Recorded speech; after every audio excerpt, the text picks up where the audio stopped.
Imagine living in Delhi 700 years ago, markets full of traders, spices in the air, the sound was fixed by the government. This wasn't modern socialism or capitalism, it was the Alauddin Khilji price control system.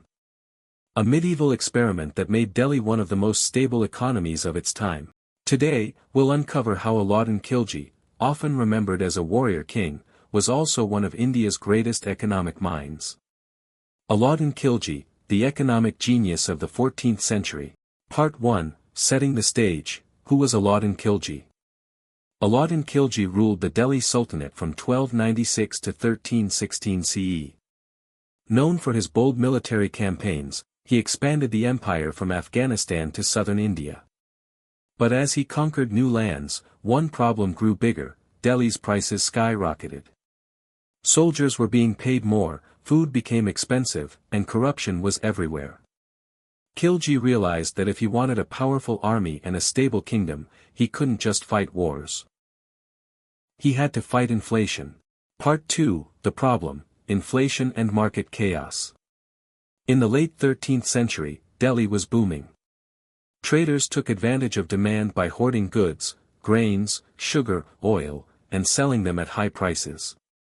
Soldiers couldn't afford food. Ordinary citizens suffered. Even nobles complained about rising costs.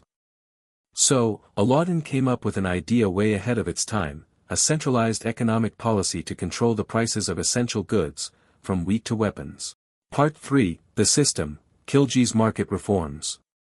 Khilji divided his economic system into clear categories. Let's break it down. 1. Price fixing.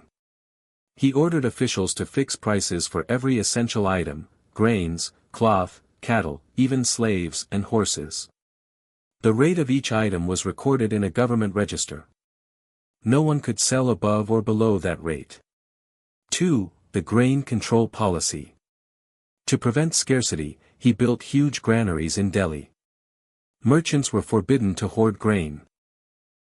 If there was a shortage, the sultan's warehouses would release extra stock to stabilize prices. 3. The market inspector, Shahani Mandi. Khilji appointed powerful market inspectors to keep watch. They checked weights, inspected storage, and made sure no merchant cheated. 4. Regulating the army's needs. Why so strict? Khilji's massive army needed food, clothes, and horses, all affordable. By controlling prices, he could pay soldiers less without lowering their living standards, saving the treasury.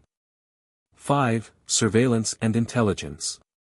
He even set up spies disguised as buyers to secretly report market conditions to him directly. You could say it was India's first price monitoring system. Part 4, The Impact, Success or Control. And it worked. For almost 2 decades, Delhi's prices remained stable. People could afford food, and soldiers stayed loyal. Even historians like Bharani, who wrote Tariq-i-Firaz Shahi, praised the stability Khilji brought. But there was a darker side. The system depended entirely on fear and control. Merchants operated under constant pressure, and when Khilji died, the system collapsed almost overnight. His successors tried to continue it, but without Khilji's iron discipline, corruption returned, and prices shot up again. Part 5, Legacy and Reflection. So, was Alauddin Khilji a tyrant or a visionary economist? He didn't study economics, but he understood something vital: a stable market means a strong state. 700 years before modern economists talked about price ceilings or market regulation, a sultan in Delhi was already testing those ideas. His system may not have lasted, but it showed how good governance and discipline could build economic strength even in medieval times. What do you think? Was Alauddin Khilji a dictator, or a genius policymaker? Tell us in the comments below. And if you enjoyed this journey through India's medieval past, don't forget to like, share, and subscribe, for more stories that reveal the genius, power, and mystery of our history.